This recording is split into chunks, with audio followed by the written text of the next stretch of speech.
ಬಿಟ್ರೆ ಚರ್ಚೆ ನಮ್ಮ ಉತ್ತರ ಕರ್ನಾಟಕ ಸಚಿವರೇ ಇಲ್ಲ.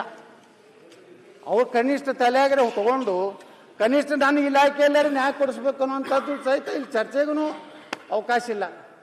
ಅಲ್ಲಿಂದ ನೀವು ಕೊನೆಗೆ ಇಡೋದ್ರಿಂದ ಶಾಸಕರುಗಳು ಇರುವುದಿಲ್ಲ. ಮತ್ತು ಸದನ ಕರೆದು ಉಪಯೋಗನು? ಇಂಥ ದೊಡ್ಡ ಸುವರ್ಣಸೌಧ ಕಟ್ಟಿ 2,000 ಕೋಟಿ ರೂಪಾಯಿ ಖರ್ಚು ಮಾಡಿ ಇಲ್ಲಿ ಒಂದು ಸದನ ನಡೆಸಲಿಕ್ಕೆ ತಾವೇ ಹೇಳದಂತೆ 25 ಕೋಟಿ ರೂಪಾಯಿ ಖರ್ಚು ಮಾಡಿ ಮತ್ತೊಂದು ವರ್ಷಕ್ಕೆ ಮೇಂಟೆನೆನ್ಸ್ ಎಷ್ಟಿದೆ ಅಧ್ಯಕ್ಷರಲ್ಲಿ? ಈ ಮೇಂಟೆನೆನ್ಸ್ ಕನಿಷ್ಠ ಒಂದು 25-30 ಕೋಟಿ ರೂಪಾಯಿ ಇರ್ಬೋದು. ಆದರೂ ಒಂದು ಕಚೇರಿಗಳನ್ನು ಸಹ ಸ್ಥಳಾಂತರ ಮಾಡಲಿಲ್ಲ. ಕೃಷ್ಣಾ ಭಾಗ್ಯ ಜಲ್ಲಾಗ ನಿಮ್ಗದು MD ಅವ್ರೇನು ಟೂರ್ ಬಂದಂಗೆ ಬರ್ತಾರೆ, ಟ್ರಿಪ್ ಬಂದಂಗೆ ಬರ್ತಾರೆ ಅಲ್ಲಿ MD. ಹೀಗೆ ನಮ್ಮ ರೈಲ್ವೇದೂ ಹಾಗೆ ಆಗಿತ್ತು ಅಧ್ಯಕ್ಷರು. ನಾನು ರೈಲ್ವೆ ಮಂತ್ರಿ ಇದ್ದಾಗ ನಮ್ಮ ಜನರಲ್ ಮ್ಯಾನೇಜರ್ ಹುಬ್ಳಿಗೆ ಬರ್ತಿದ್ದಿಲ್ಲ. ಆಗಾತೇಳೊಬ್ಬ ಕಾಶ್ಮೀರದ ಇದು ಅಲ್ಲಿ DRM ಆಫೀಸ್ನಾಗೆ ಚೇಂಬರು.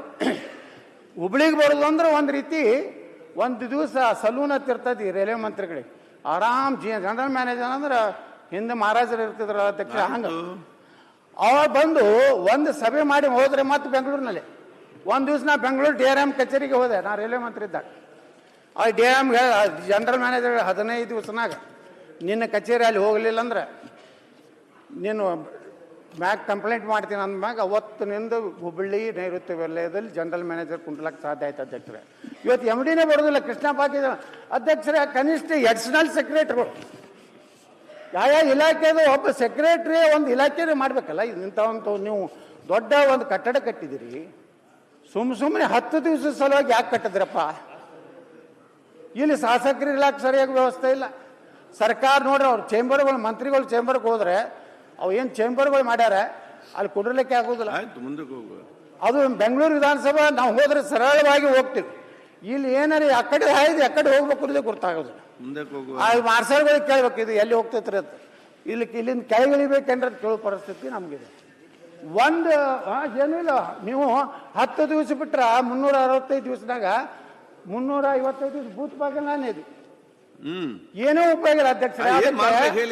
ಸಲಹೆನೇ ಹೇಳಕತ್ತೀನಿ, ನಾ ಬರೀ ಸಲಹೆಗಳನ್ನೇ ಕೊಡ್ಲಾಕತ್ತೀನಿ. ನಾವು ಏನೋ ಆದೇಶ ಮಾಡಿರಲ್ಲ, ಸಲಹೆ ಬಿಟ್ಟು ಏನೋ ಉಪಾಧ್ಯಾಯ ಮಾತಾಡಲಾಗಿನಿ. ಆಯ್ತು. ಕನಿಷ್ಠತಮ ಕೆಲವೊಂದು ಇಲಾಖೆಗಳ ನಿರ್ಣಯಗಳು ಇಲ್ಲಿ ಬೆಳಗಾವಿ ಸುವರ್ಣಸೌಧದಲ್ಲಿ ಆಗಬೇಕು. ಕನಿಷ್ಠ ಒಂದು ಕ್ಯಾಬಿನೆಟ್ ಮೀಟಿಂಗ್ ಬೆಂಗಳೂರಿನಲ್ಲಿ ಆದರೆ ಒಂದು ಕ್ಯಾಬಿನೆಟ್ ಮೀಟಿಂಗ್ ಬೆಳಗಾವಿಯಲ್ಲಿ ಆಗಬೇಕು. ಆ ಒಂದು ನೆಪದಲ್ಲೇ ಇದು ಕ್ರಿಯಾಶೀಲ ಇರ್ತದೆ. ಇಲ್ಲಾಂದ್ರೆ ಏನಾಗಿದೆ ಅಧ್ಯಕ್ಷರೇ, ಇವತ್ತು ಈ ಸುವರ್ಣಸೌಧ ಕಟ್ಟಿದ್ದು ಎದಕ್ಕೂ ಏನೂ ಕೆಲಸಕ್ಕೆ ಬಾರದಂತಾಗಿದೆ. ಅದಕ್ಕೆ ನಾನು ತಮಗೆ ವಿನಂತಿ ಮಾಡ್ಕೋತೀನಿ, ಈ ಸರ್ಕಾರ ಕನಿಷ್ಠ ಕೆಲವೊಂದು ಇಲಾಖೆಯ ಕನಿಷ್ಠ 15 ದಿವಸರೇ ಅಧಿವೇಶನ ಮಾಡ್ರಿ. ಅದ್ರ ಜೊತೆಗೆ ಇಲಾಖೆಗಳನ್ನು ಇನ್ನೊಂದು ಏನು ಯಾವ ರೀತಿ ನಮ್ಮ ಸರ್ಕಾರಿ ಅಧಿಕಾರಿಗಳ ಒಂದು ಇನ್ನೊಂದು ಸೌಧ ಇಲ್ಲಿ ಕಟ್ರಿ. ಎಲ್ಲರೂ ಬೆಂಗಳೂರಿಗೆ ಬರಬೇಕು, ಬೆಂಗಳೂರೇ ಡೆವಲಪ್ ಆಗಬೇಕು. ಇನ್ನೊಂದು ಅಂತಾರಾಷ್ಟ್ರೀಯ ವಿಮಾನ ನಿಲ್ದಾಣ, ಇನ್ನೊಂದು ಯಾವ ಏನರದು ಬೆಂಗಳೂರು ಏನೋ ಮಾಡ್ತೀನಿ ಅಂತ ಹೇಳಿರಲ್ಲ, ಎಲೆಕ್ಟ್ರಾನಿಕ್ ಸಿಟಿಯಾ ಏನದು, ನೀವು ಅಲ್ಲೇ ಮಾಡ್ಕೊತ ಹೋಗ್ರಿ. ನೀವು ಇಂಡಸ್ಟ್ರಿ ಮಿನಿಸ್ಟರ್ ಆದ್ಮ್ಯಾಗ ನೀವು ಉತ್ತರ ಅರೆ ಕಲಬುರಗಿಗೆ ಮಾಡ್ರಿ ಅಂದ್ರೆ ಮಲ್ಲಿಕಾರ್ಜುನ್ ಖರ್ಗೆ ಖುಷಿ ಆಗ್ತಾರ. ಬಿಜಾಪುರಕ್ಕೆ ಮಾಡ್ರಿ, ನೀವು ಖುಷಿ ಆಗ್ತಾರ. ಹುಬ್ಳಿ ಮುಂದೆ ಹೋಗುವ. ನಮ್ಮ ಶಿವರಾಜ್ ಅಧ್ಯಕ್ಷರೇ ಕಾಣದೇ ಇಲ್ಲ, ಯಾರಿಗೂ ಕಾಣೋದಿಲ್ಲ ಸರ್. ಎಲ್ಲ ಪಾರ್ಟಿಗಳಿಗೆ ನಾನು ಹೇಳ್ತಾ ಇದ್ದೀನಿ, ಬಿಜೆಪಿ ಬಂತು, ಕಾಂಗ್ರೆಸ್ ಬಂತು, ಎಲ್ಲ ಸರ್ಕಾರಗಳು ನೋಡಿವಿ. ರಾಯಚೂರು ಯಾರಿಗೂ ಕಾಣಂಗಿಲ್ಲ ಸರ್. ಇವ್ರಿಗೆಲ್ಲ ಕಾಣೋದು ಉತ್ತರ ಕರ್ನಾಟಕದ ಹುಬ್ಳಿ ಧಾರವಾಡ, ಕಲ್ಯಾಣ ಕರ್ನಾಟಕದ ಗುಲ್ಬರ್ಗ ಸರ್. ನಮಗೆ ಅವ್ರನ್ನ ಅಭಿವೃದ್ಧಿ ಮಾಡಿ ಕೊಡ್ಬೇಕಲ್ಲ ಸರ್. ಅಧ್ಯಕ್ಷರೇ, ಈಗಾಗಲೇ ಒಂದು ಒಳ್ಳೆ ಕೆಂಪೇಗೌಡ ಅಂತಾರಾಷ್ಟ್ರೀಯ ವಿಮಾನ ನಿಲ್ದಾಣ, ಒಳ್ಳೆ ವಿಮಾನ ನಿಲ್ದಾಣ ಇದೆ. ಮತ್ತೆ ಯಾಕೆ ಮತ್ತೊಂದು ಮಾಡ್ಲಾಕತ್ತೀರಿ? ಯಾರ ಪ್ರೇರಣೆ ಮಾಡ್ಲಾಕತ್ತೀರಿ? ನೀವು ಮಾಡ್ರಿ, ಹುಬ್ಬಳ್ಳಿದನ್ನ ಅಭಿವೃದ್ಧಿ ಮಾಡ್ರಿ, ಅಂತಾರಾಷ್ಟ್ರೀಯ ವಿಮಾನ ನಿಲ್ದಾಣ ಮಾಡ್ರಿ, ಬೆಳಗಾವಿ ಮಾಡ್ರಿ, ಬೆಳಗಾವಿ ವೀರಾಣಿ ಕಿತ್ತೂರು ಚೆನ್ನಮ್ಮ ವಿಮಾನ ನಿಲ್ದಾಣ, ಅಭಿವೃದ್ಧಿ ಮಾಡಿ ಸಚಿವರಾಗಿರೋ ಬೆಂಗಳೂರೇ ನೋಡಿ. ಅಲ್ಲ, ರೆಫರ್ ಮಾಡಿದ್ರೆ ಅಂತ ಹೇಳ್ಬೇಕಾಗ್ತದೆ, ತಪ್ಪು ಮೆಸೇಜ್ ಹೋಗುದಾರ.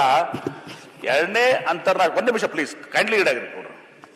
ಎರಡನೇ ಅಂತಾರಾಷ್ಟ್ರೀಯ ವಿಮಾನ ನಿಲ್ದಾಣ ಮಾಡುವಂತ ಪ್ರಶ್ನೆ ಯಾಕೆ ಬಂತಂದ್ರೆ, ಇವತ್ತು ನಮ್ದು ಕೆಂಪೇಗೌಡ ಇಂಟರ್ನ್ಯಾಷನಲ್ ಏರ್ಪೋರ್ಟ್ ಏನಿದೆ ಅದು 2033ಕ್ಕೆ